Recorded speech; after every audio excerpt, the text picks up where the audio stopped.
We've got what appears to be the beginnings of an outright revolution. That moment 50 years ago today devastated the Madison community and the anti-war movement. Tonight we'll highlight how the Vietnam War era influenced Madison and how that atmosphere of protest resonates today. First, we take a look at what happened in the bombing of Sterling Hall.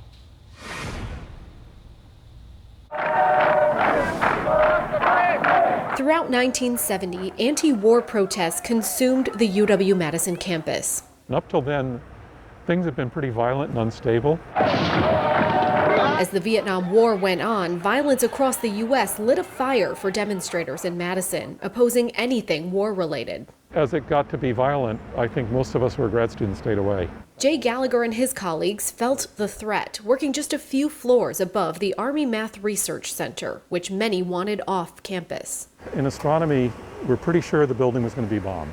That summer, the New Year's gang were formulating their plot to bomb Sterling Hall. At 3:40 a.m. on August 24th, 4 men loaded a van with explosives and lit the fuse, aiming to destroy the military-funded center. Throughout the city, people heard the blast. It was the equivalent of 2,000 sticks of dynamite. 1 man was killed, 4 others hurt. The UW Board of Regents today pledged a $100,000 reward for any information which leads to the conviction of those who bombed the Army Mathematics Research Center. This irrational act must be countered with a renewed sense of community involvement. UW Archives researcher Troy Reeves says word of the bombing spread around the world as UW-Madison became an infamous site of terrorism. It was the worst act of domestic terrorism until the Oklahoma City bombing in 1995. An act that changed the tide of the protest movement. Everybody realized when you start blowing up buildings, people are going to get killed.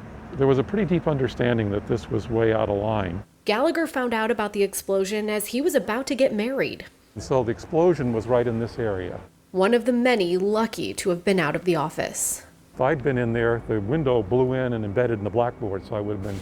But one of the many on campus left with the pain of an anti-war action gone wrong.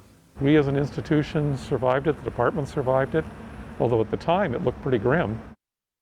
The man whose life was taken by this tragedy was in his final hours at the university. 33-year-old Robert Fosnacht was a physics researcher working overnight in his basement lab to finish a project.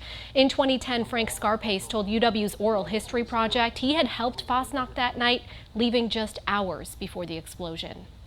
This is such a blow, and so ironic. Bob was really pretty much, in fact, most of us at that time were pretty much anti-war. He had an army cot. He was going to sleep there overnight while it warmed up to room temperature, and then the bomb went off. And not of the bombing. Former physics colleague John Wiley says Fosnacht and his family were planning to leave town the next day for a new job in California.